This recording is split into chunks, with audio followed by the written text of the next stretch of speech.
Hi guys! Hi! Good morning! Good morning!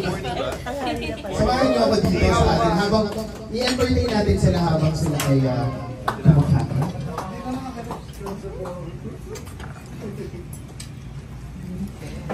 Okay. Hi guys! Batiin muna natin sila. Go ahead, Ken. Hi everyone! Una sa lahat, magandang araw po sa inyo lahat. Maraming salamat for making time to be here today with us. And I hope you guys enjoy the food. Thank you guys. Alexa? Good afternoon po sa inyo lahat. Thank you so much for giving us time to be with us here today. Hi po everyone. Nakita ko may sinigang. Feeling ko masarap sa nag-enjoy ko. Siya may inasal din. Serve you gratis. Thank you. Thank you for being here. Thank you, Rob. Maraming salamat. Pasensya na po at naistobo namin yung pagkain. Pero sisimulan ko na po ang ating Q&A. Kanina, na-tease ko na po. Ito, paano mo ba na po ang konsepto and how did you come up with this idea? Well, first of all, mahilig talaga ako sa horror. As I said when I made my previous film, most of the films I watch are comedies, horror movies, ever since I was a kid growing up. So it's always been my dream to produce and be in a horror movie. So, me watching YouTube and horror things on YouTube all the time, I came across Zark, one of the members of our cast in this film. He's a YouTuber, a vlogger, and he goes all around the world exploring the most haunted places. So sabi ko, oh my gosh, this is so nice. What if we actually made a show out of this? Or just a movie instead of just like a YouTube short. So messaged Zark and sabi ko, bro, I love your content. And he invited me to guest in one of his episodes. So sabi ko, sure, gawin natin yan. And then sinabi ko naman, why not gawin din natin pelikula to? And so that's how it became. Ganun kaganda yung konsepto and it landed as an official entry ng MMFF. So gaano kayo ka-excited? It is your second MMFF? Yes, I think this is my second. The first one was actually horror a couple years back, The Strangers. Yeah, it's good to be back. Usually kasi pag December, laging nasa bakasyon ako. So usually for how many years, I haven't been doing any MMFF movies and projects. But this year, I couldn't say no about this project. It was just too good to pass on and too exciting. So yeah, super excited. Thank you, Ken. For Alexa, napanood natin yung trailer ito. Kwento mo yan sa amin. Yeah, that's true. Kasi, syempre, yung mga tinawag kasi ni Ken for this project, lahat kami horror fans din talaga. Like growing up, I've always been passionate and a fan of the horror. So, pangarap ko rin na napanood ko kasi ito eh.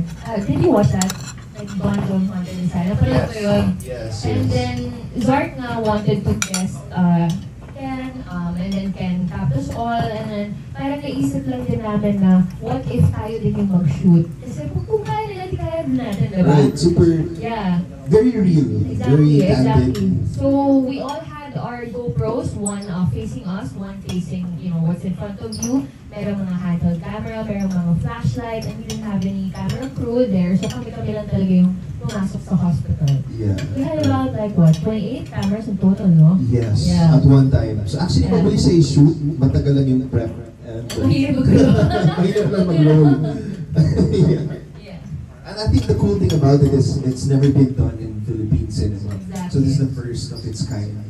I'm sure the US have done a lot of found footage style na super real meta style and take on it. So that alone, parang it's super exciting for Ay, us. grabe rin yung appreciation na form namin for the camera op or of the people behind the cameras, behind the scenes, because we know na yung pagod na pinagdadaanan nila. Right. And pag-usapan na nga natin, sa title pa lang nakalagay, hospital. And ang pinuntahan nating hospital sa Taiwan is Xinglin Hospital. When you guys search on Google, si Xinglin Hospital is one of the most haunted places. In Taiwan. In Taiwan, in And the world. Probably. The world as well. Rob, ikaw naman, di ba? Pagpasok mo dun sa Xinglin Hospital, anong naramdaman mo? Kinaya mo ba? Hello. Actually, ako po yung pinakatakot sa kanilang lahat. So, pag sinerge nga, ito isa sa mga nakakatakot na hospital. So, I don't know, ako kasi hindi ako naniniwala sa mga strange frequencies, pero Actually, in character talaga. Pero ikaw yung pinaka-always, ano ka ba? nung una ho talaga ako yung kinukulit ko pa sila. Yung nang dulo-dulo, medyo nananahimik na din ako. So, ayun, ganun po yun yung experience ko, Sir Mark. Kita-kita naman namin sa trailer. Yung pawis mo doon, diba? Ibang klase. Hindi pa ng totoo, ah. Kasi mga kasama pa namin nananakot pa. So, Ikaw yun na nanakot eh. ayun. Masaya naman. Masaya. I'm glad na nakauwi kami. I'm so happy na nakauwi kami. Thank you, Rob. Meron po bang gustong magtanong sa ating mga Okay, kaibigan? Enrique, how did you get into, of course, ito ba yung first film na pinroduce mo? No po, I was Yung- Big Bird. Yes, yes, I'm not okay. Big Bird, sorry. And then how do you curate yung mga stories na gusto mong i-produce? And how did you partner with, ano yung process nung pag-partner mo pala Direk Eric Mati here? Well, first of all, si Randall, my manager, is very close to Tita Dondon and Tita Eric. They've been reaching out to me before for mga projects, and I thought this would be one of the projects. May gusto sa mga edgy materials, so I think this was the perfect partnership to do with them. Basically, sa mga concepts naman namin, it's just, things that I like, basically. Like genres that I'm a fan of, like movies that I like to watch, na hindi ko talaga nagagawa. So, it's basically, mga passion projects ko lang talaga yung mga concepts. And then you just have a good team to just flesh it out and find the right people. Do you feel like after I Am Not Big Bird, na-shake off mo na yung pretty boy image mo? Di ba? Yeah, I guess so. Kasi kahit naman sa mga previous rom-coms ko, hindi naman siya super pretty boy. Like, Dolce Amore, medyo may kabansanan din ako. So, medyo may comedy aspect to it. Hindi talaga siya pretty all around. But, yeah, I don't really box myself to anything. I'm really open. I think as an artist, you should be. So, yeah, I'm just really enjoying and really excited about the projects I'm doing and about to do. So, yeah, thank you for the question. Thank you. And of course, for the cast. So, ako hindi ako takot kasi sa mga ganyan. Pangarap ko talaga siya simula nung bata ako na makapag-explore din ako around the world. Actually, may inggit ako sa ginagawa ni Zart because, he's reaching a lot of people and making us more aware of all of the attractions all around the globe. And just in case that it's true, at least, na ipapakilala niya sa atin, diba? Per place. And what happened in Taiwan with Shinglen Hospital, we were really excited to explore one of the most haunted places in the world. And meron kaming mga kasama na sensitive sila sa ganon, so they would feel or see or hear stuff. I personally also experienced something the first day of the entire shoot. May video pa rin. Natakot ka? Hindi. Sobra. Super Grabe yung iyak niya. Ako po yung natakot sa kanya. Grabe iyak niya. Mga alas 3 ata na madaling araw on the way home. And then, yun, naka-emergency. What? Ano yung Yeah. emergency? Pag-uwi namin from the first day of the shoot, kasi isa lang yung route na tinitake namin going to and from the hospital. And tapos meron kaming dinadaanan na tunnel. It's like a tunnel. Before we enter that day, it felt really heavy already. Parang may bumubulong sa akin na huwag kang dumaan dyan, sabihin mo sa driver, sa iba tayo dumaan. Pero syempre hindi ko na lang pinansin because I didn't want to worry all of the other cast members na. Kasi they were spooky na rin. Maraming spooky na nangyari nung first day of shoot namin. So, nung pagpasok namin ng tunnel, parang nagsisimula ng may umakyat na energy. It was very heavy. Dito pa akyat, dito pa ikot sa nape, sa braso, sa other arm, na parang may sumasakay sa akin. Parang nagiging constricted na yung movement ko. Lang ako daw. Baka may crush sa'yo. Sumama. Yeah. Buti na lang yung mom ni Jane sobrang maalaga and was very concerned. She was asking from the back, Alexa, are you okay? And I just kept Kasi I think saying, they noticed na parang iba na ito yung itsura Oo mo. nga. But you were in a different band kasi iba yung service natin. Oo. But naka-convoy na kami sa inyo. yeah. She was in front of me. She was in front. Tapos bigla siya umiyak, dude. Tapos ano, Yeah. Hindi na rin ako makahinga. Buti lang nung paglabas na ng tunnel, yun, parang umalis na rin siya. I really burst out crying. And everyone prayed for me. Pero before the shoot and after naman, we always have Yeah. blessings naman. So yung Yeah. mga Taiwanese crew would always do their prayers and mga alay nila for the spirits. We also pay respect to their religion. Yeah, their culture. So, yun.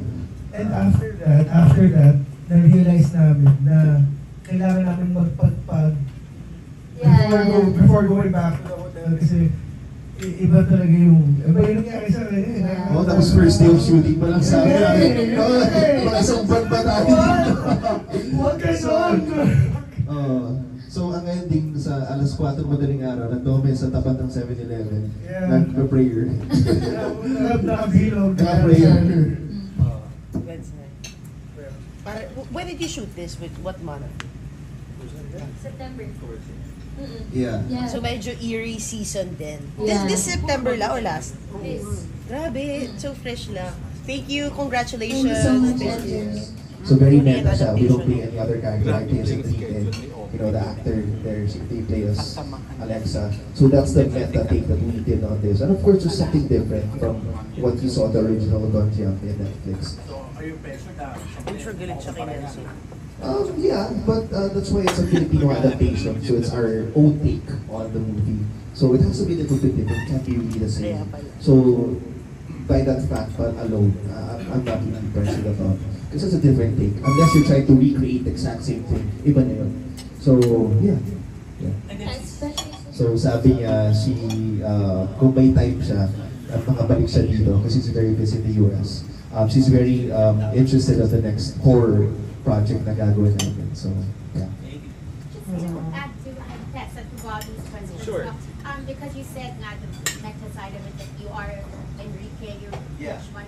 Through the writing of the script and through the shooting, are the reactions that you've shown in the movie, are they really authentic? Are they you guys? And did you really work, yung process ng pagbubuo ng script? Yeah, basically, the script was just a guide. So wala talaga, the lines were really on our own. So it's just top points. And then when we shoot the scene, guys, I mean, we're playing as ourselves. So how you're gonna react, what you're gonna say, it's just you. So there isn't really a script to go by. Actually, it became better pa nga. Ang daming mga scenes na mas kumanda palalo dahil mas natural yung mga yung mga patuhan namin ng linya. And Interesting, no? So, walang masyadong maraming mga cuts. Thank you. Mga kasama din po sa pelikulang ito, si MJ, Lastimosa, si Zarka Rose, si Rafi Pineda, and si Zane De Leon. So, Maraming salamat po. Luke, assignment Rob, you can sit there, Alexa here.